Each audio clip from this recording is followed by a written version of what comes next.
इस बार मई के महीने में उतनी गर्मी नहीं है जितनी अमूमन होनी चाहिए। जगह जगह बारिश हो रही है, मौसम की हवाएं ठंडी नजर आ रही हैं। आखिरकार हो क्या रहा है? इन सब के बीच मौसम विभाग कह रहा है कि एक साइक्लोन बंगाल की खाड़ी में बनने जा रहा है। तो आइए मौसम विभाग के महानिदेशक डॉक्टर मृत्युंजय महापात्रा जी से जानते हैं कि मौसम में आखिरकार ये सब चल क्या रहा है। सर, आपका स्वागत है न्यूज स्टेशन में। सर, हो क्या रहा है? मई का महीना, ठंडा महीना। जी। इस बार मई महीना में अच्छा बारिश अभी तक हो रहा है लगभग पूरी देश में, नॉर्थ साउथ वेस्ट ईस्ट। मगर अगले 3 दिन तक धीरे धीरे एक्टिविटी कम होता रहेगा। जैसे कि बे ऑफ बंगाल में हम लोग एक्सपेक्ट कर रहे हैं एक लो प्रेशर सिस्टम डेवलप होने का 7 तारीख को, और वो धीरे धीरे वो डिप्रेशन और डिप्रेशन होते हुए 9 तारीख के आसपास एक साइक्लोनिक स्टॉर्म में परिणत हो सकता है, और ये उत्तर की दिशा में गति कर रहा है।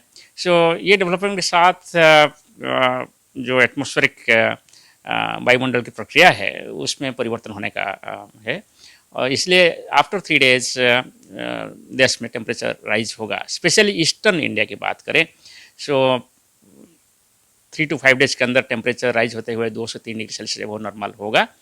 और 12 to 18 जो पीरियड है वो पीरियड में शायद हीट वेव कंडीशंस फिर ईस्टर्न इंडिया में आ सकता है। नॉर्थ वेस्ट इंडिया की बात करें तो वो जो लगातार ऐसे बारिश हो रहा है इसका वजह वेस्टर्न डिस्टर्बेंस रहा, और एक वेस्टर्न डिस्टर्बेंस जो अभी गति कर रहा है इसके प्रभाव में जो इंटेंसिटी के साथ बारिश हो गया, थंडरस्टॉर्म हुआ, हेलस्टॉर्म हुआ, अभी धीरे धीरे कम हो रहा है। आज भी कम होगा, मगर फिर फिफ्थ को और एक western disturbance north west India में प्रभावित करेगा। सो 7th के बाद धीरे धीरे एक्टिविटी कम होता रहेगा। सर, एक जो चिंता वाली बात है वो हम कह सकते हैं, बंगाल की खाड़ी में एक साइक्लोन बनने की बात आप लोग कर रहे हैं।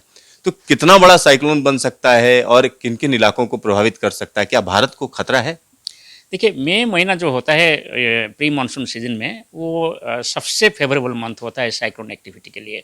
सबसे ज़्यादा फ्रीक्वेंट साइक्लोन भी मई महीना में डेवलप होता है, और सबसे ज़्यादा इंटेंस साइक्लोन भी मई महीना में डेवलप होता है। और कोई भी जब कोई लो प्रेशर डेवलप हो जाता है इसका प्रोबेबिलिटी साइक्लोन बनने का भी ज़्यादा होता है मई महीना में।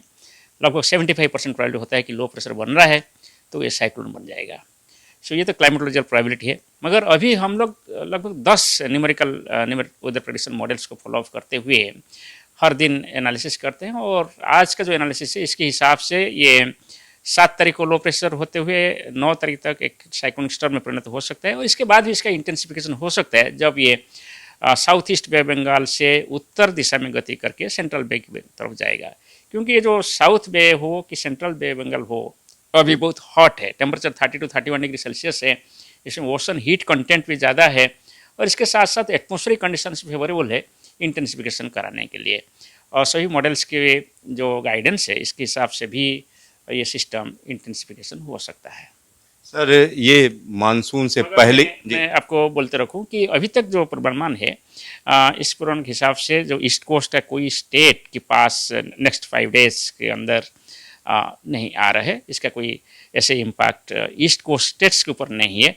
मगर जो हमारा south east bay of Bengal है इसके आसपास जो अंडमान निकोबार आइलैंड्स है, अंडमान सी है, वो एरिया में 7 तारीख से स्क्वाली विंड्स 40 से 50 किलोमीटर प्रति घंटा रफ्तार में शुरू हो सकता है, और धीरे धीरे बढ़ के 8 तारीख को 50 से 60 और 9 तारीख को 60 से 70 किलोमीटर प्रति घंटा हो सकता है।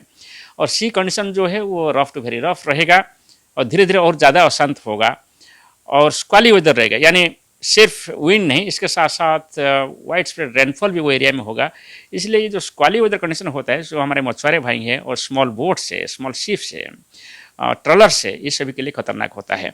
इसलिए हम आज वार्निंग इशू किए हैं कि फिशरमैन जो है वो south east bay of Bengal को 7 तारीख से नहीं जाना चाहिए, और जो एरिया में है वो यहाँ से वापस आ जाना चाहिए।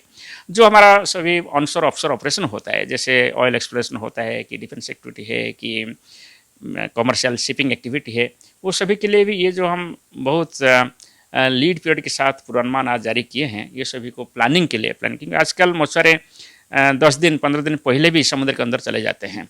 सो ये सभी उनको सावधान करने के लिए और प्रिकॉशनरी मेजर्स लेने के लिए सहायक होगा। सर, एक सवाल और पैदा होता है, जब ये इस समय की जो कंडीशन होती है, अमूमन कहा जाता है मानसून से पहले की स्थिति है, तो बंगाल की खाड़ी में अगर साइक्लोन बन रहा है तो मानसून के लिए फेवरेबल है? लगभग जो निकोबार आइलैंड है और तो 20 पोर्ट ब्लेयर के तक 20 May is the normal date of advance of monsoon. So ये जो डेवलपमेंट हो रहा है जो नॉर्मल डेट से पहले हो रहा है, सर्टेनली ये जो क्रॉस इक्वेटोरियल फ्लो है सदर्न हेमिस्फीयर से नॉर्दर्न हेमिस्फीयर, इसको स्ट्रेंथन करेगा जब तक ये साइक्लोन रहेगा। सो इसलिए जो एरिया है शायद फेवरेबल रहेगा मानसून एडवांस के लिए। मगर जब मेन लैंड मास की बात करें, इसके साथ इसका कोई रिलेशन नहीं है। जो 1 जून में केरल के आसपास आता है, इसका पूर्वानुमान हम बाद में करेंगे कब इस बार आएगा, और ये साइक्लोन के साथ उनका ऐसे कुछ रिलेशन नहीं है। तो सर ये कहा जा सकता है कि अंडमान निकोबार के आसपास मानसून जल्दी पहुंचेगा इस साइक्लोन की वजह से? ये टू अर्ली है बोलना, मगर पहले तो लो प्रेशर बने, इसके साथ साइक्लोन से इंटेंसिफिकेशन हो, तब चित्र स्पष्ट होगा। सर एक आखिरी सवाल है, अगर हम बात करें इस साल की, तो ये यानी आशंकाएं बनी हुई हैं कि अल नीनो कंडीशन डेवलप हो रही हैं, तो इसका कहीं ना कहीं बहुत से लोग कह रहे हैं कि मानसून पर उल्टा असर पड़ेगा, इस तरीके की बातें सामने आ रही हैं। क्या कहेंगे, आप लोगों का जो फोरकास्ट है उस पर अभी भी कायम है? नहीं, आपका बात सही है। ये जो पूर्वानुमान हम पहले भी दिए हैं कि मानसून सीजन के दौरान एलिनो कंडीशंस डेवलप हो सकते हैं, मगर ये मॉडरेट एलिनो कंडीशंस होगा। और आप पास्ट हिस्ट्री देखेंगे तो एलिनो कंडीशन के साथ जो इंडियन मानसून रेनफॉल का रिलेशनशिप है, लगभग 60% ईयर्स में ये अफेक्टेड होता है, माने एडवर्सली इफेक्ट करता है मानसून रेनफॉल को।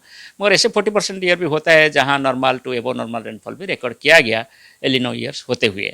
और इस बार आप देखेंगे एलिनो तो है, आ रहे हैं, मगर इसके साथ साथ इंडियन ओशन में एलिनो जैसे एक ओशनिक कंडीशन डेवलप होता है, जिसको हम इंडियन ओशन डाइपोल बोलते हैं।